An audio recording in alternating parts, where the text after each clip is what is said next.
so we're seeing that their potential allies are standing down. NATO allies will stand up. And so, yeah, I think Jeff has the bigger picture, right? I think a lot of people just say Israel, Israel, Israel, but they don't understand the bigger picture. Lock down the Western Hemisphere. If you look at the sequence of orders. Guys, thanks so much for joining me. John Soto, this is SotoCast. PBD just brought out this podcast.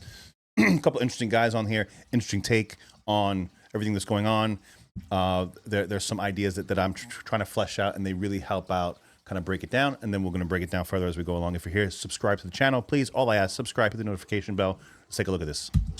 First, close the borders. Then get the elite, the dangerous criminals out of the U.S. Secure the homeland, number one. Yep. Then go after Venezuela, which was a big piece, not just for oil, of course, but obviously with Tren de Agua and all of that we have potentially there. Then you move over to Iran. It's very sequential. If you look back, right, we're really we're in a technology race with China, right? So they keep threatening the rare earth elements. And so this is like the bargaining chip. So Trump wants to cut them off from our high-powered chips. They want to come back and they want to take away our rare earth elements, which of course we need.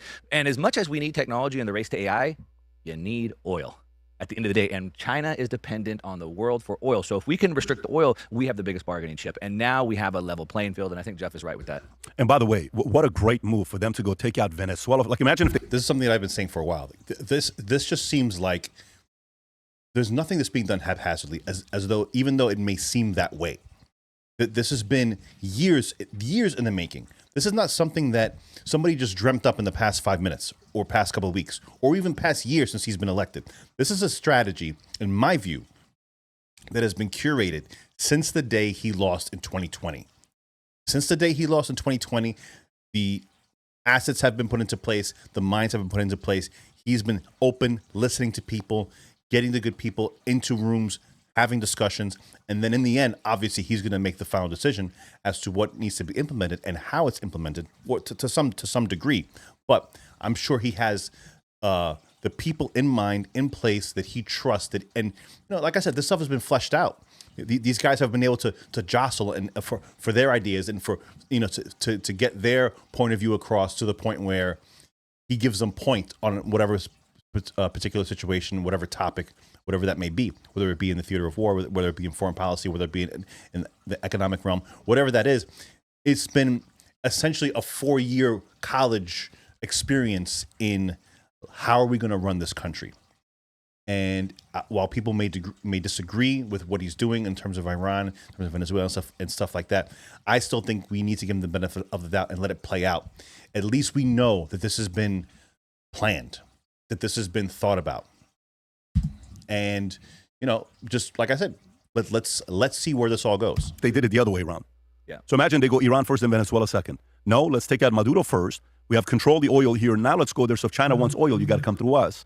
And if you don't get it through Iran, because I think it's like 80% of the oil that they get from Iran, puts them in a tough place. But the part I do want to show you, because online social media guys are reacting to it. This was the clip of Rubio that they're saying, look what happened. The messaging changed within 24 hours. One is March 3rd. The other one is March 2nd. Go ahead, Rob.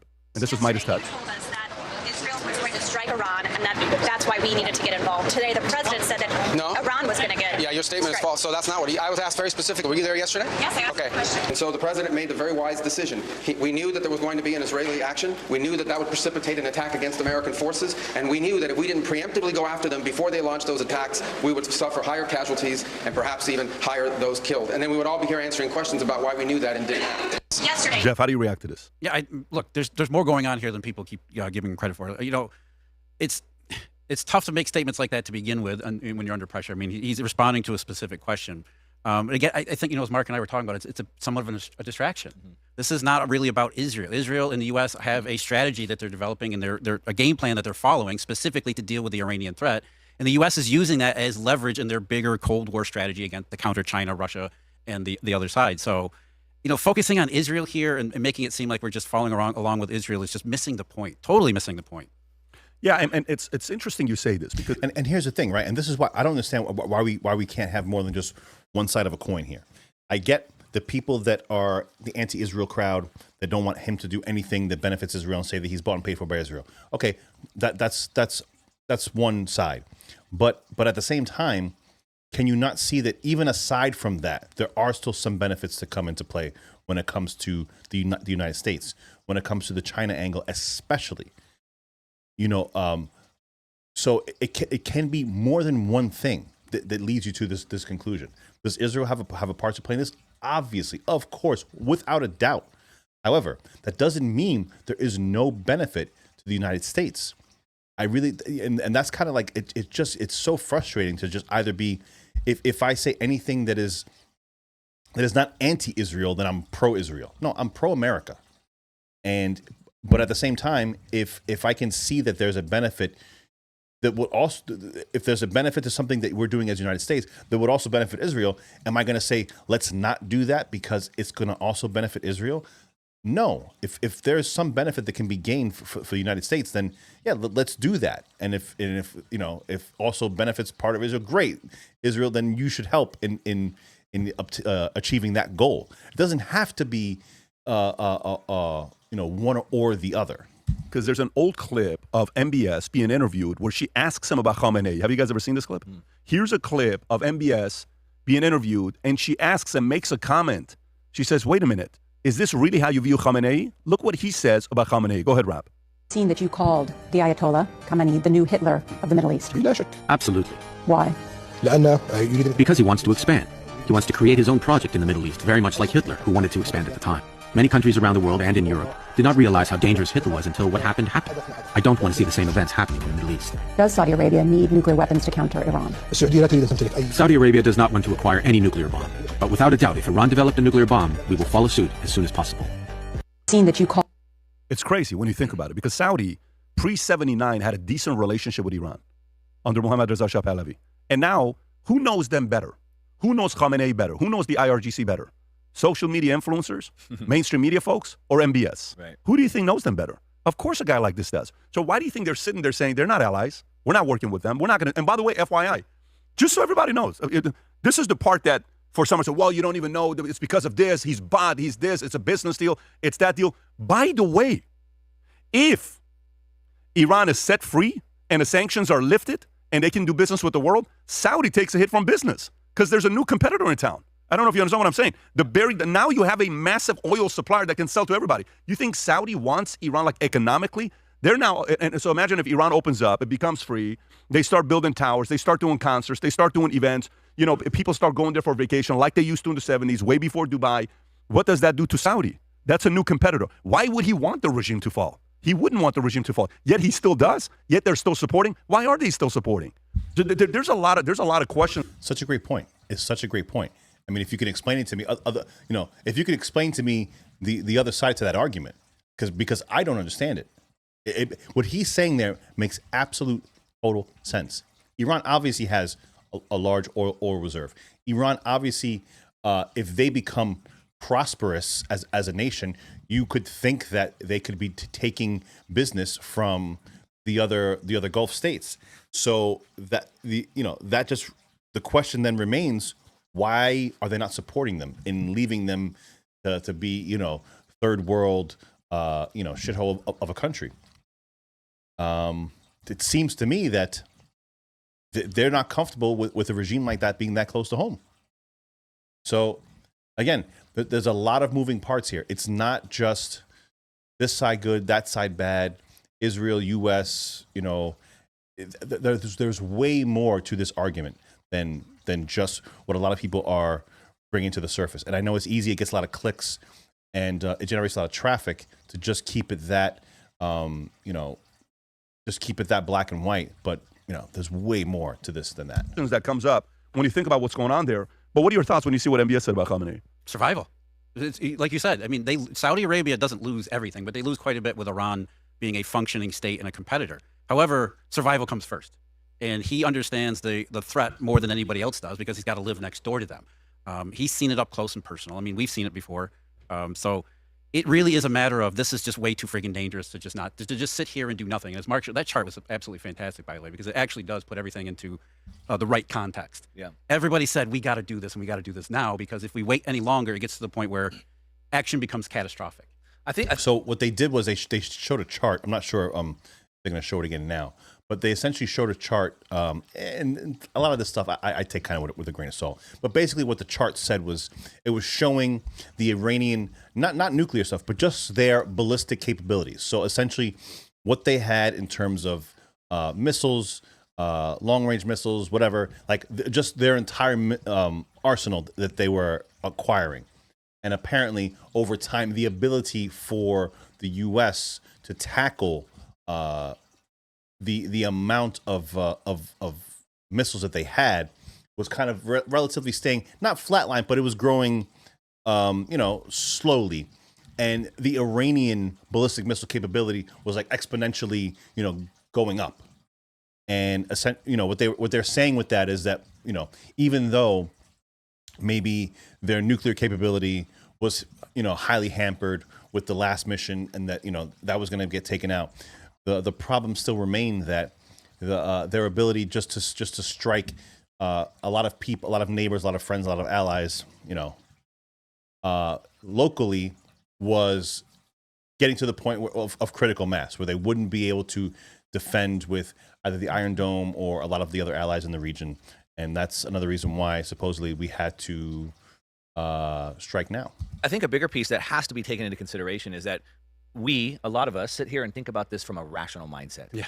And so the whole thought during the Cold War, Jeff referenced Cold War 2.0, but in the Cold War, it was mutually assured destruction. It was rational thought. If you can kill me and I can kill you, then we have a standoff and we have peace. But that only works with a rational actor. When you have an ideological actor whose actual goal is to die in war, they would rather die in as war. many people with them as you can. Then it changes the whole thing, and you have to take that into consideration.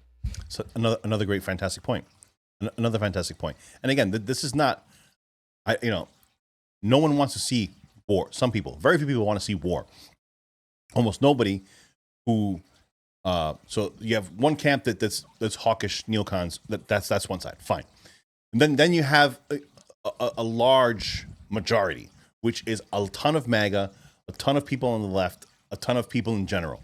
I would say maybe 80 to 85% of all people in the United States that definitely do not want any long-term, war that we're bogged down in for decades to come. That's probably the vast majority of people in the United States. But to this point, you have people that are willing to blow themselves up to kill you. So it's a different calculus. This is a totally different thing that we're dealing with. Death to America. And granted, listen, a lot of people say, well, it may be warranted because of the things that okay, fine, whatever. But the end still remains, is that they're still chanting that. That's still a thing. That is still something that's being espoused over there by that regime. So what do? You ignore it, you sanction, you do this and that. Sanctions, for the most part, we already know what sanctions do. Sanctions pretty much just hurt the people there more than anything. The upper echelon of the society, they still thrive and they still do fine, no issues. It's the everyday working person that is hurt by the sanctions. In this case, targeted strikes against the upper echelon of the government, of the military, of the people in power. And it seems like the vast majority of the country of Iran is happy with that. Should we be happy with that? Only time will tell. And that's really where I reserve my judgment. I'm giving him the benefit of the doubt. I'm giving a little bit of grace. I'm giving the leeway that I think that is deserving of somebody who put people in charge that have been thinking about this for quite a while. They understand the gravity of the situation. They understand that nobody wants a forever war. And let's see what they do.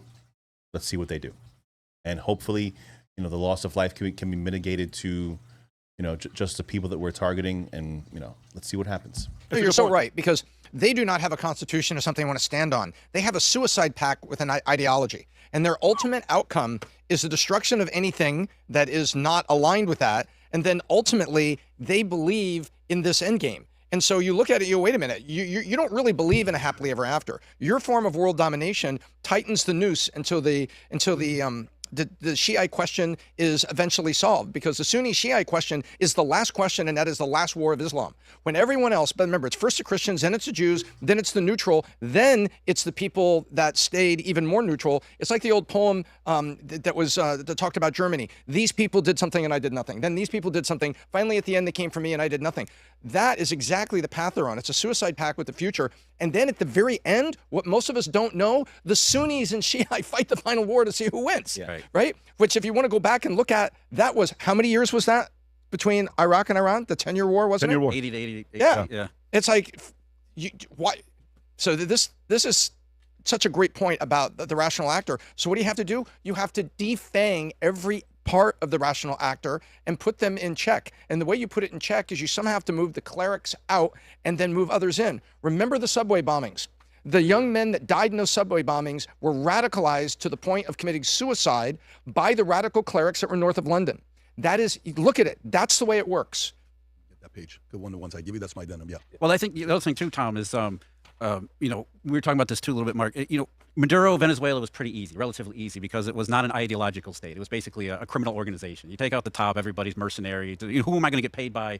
That's done. The point you're making is... And they were nearly bankrupt. They didn't have a modern They didn't have anybody to pay him anyway. Iran is different because there was this Israeli, I think it was an intelligence operative, I can't remember where I saw the clip. He's talking about, we're not interested in regime change in Iran. We're interested in collapsing the regime, Right. which is a huge statement. It's exactly what you're saying. You can't just change the Ayatollah, because the next Ayatollah, like you're talking about with Khamenei's son, he's going to be probably worse than the last one. You have to collapse the entire regime because you're rooting out an ideology. What's the difference? For the average person that's asking, Jeff, what do you mean? It's still a regime change. What's the difference? Well, collapsing the regime means taking out the ideology and handing it over to somebody who's outside of that ideology. So you can't just get the next guy in line, like in Venezuela, because they're acting irrationally, as Mark is saying, because they're a full believer in this Islamic takeover, the Islamic end state. What I would say, there's a little nuance to that, though, because I feel the Trump administration has been pretty deliberate by saying that we're not going for regime change. If we get regime change, great, but we're not going for that. Of course, he's saying, hey, Iranian people rise up and take your country back and things like that. But what Tom said is defang the regime. So, hey, if we get regime change, okay, we get regime change. But how about we just defang them? How about we take away their ability to go attack the world and have these nuclear weapons? And if they stay, they stay. If they change, they change. That's not the goal. The goal is the defanging. And with this argument that they're espousing right now, it just goes to show you there are many different levels. There are many different ways. There are many different avenues that can be taken to get about what it is that we're trying to accomplish here. So you can defang them, you can replace them, but ultimately, the most important thing when it comes to, I think, us here at home is that we want, obviously, the world to be a safer place. And then, people will argue and say, well, why Iran? Why Iran? There's plenty of places out in the world, in sub-Saharan Africa, and there's places where atrocities are happening all throughout the world. Yes, that is true. And the reason for Iran, like I said, it could be a multifactorial thing. It can be Israel. It can be China. I think China has a much bigger part to play than people think. The fact that this also really destabilizes them and makes them, they're going to have to pivot. They're going to have to get oil from somewhere else. And a lot of the region right now is on our side because of what we're doing here. There's a lot of things going on. It's going to be an interesting time.